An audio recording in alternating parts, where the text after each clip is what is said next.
Welcome. I'm going to share how my journey to programming. I am Stan Mirlas, and I live in Dorwood. I would like to share.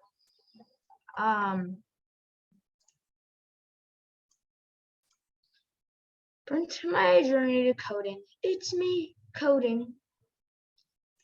First, we started with Scratch. First idea of the word coding. So useful, so fun, so long to code, so easy.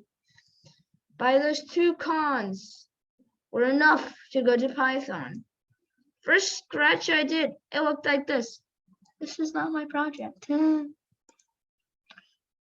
Funky Python is here and Scratch is out.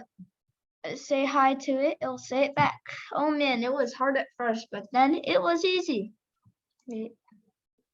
But then, right now, it was hard. There's no way to fully understand certain lines of code because it's too fast-paced for me, and in class it makes me confused. This is not my code nor PC. That's the end.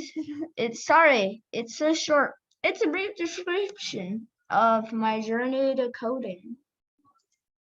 I hope you have a great day.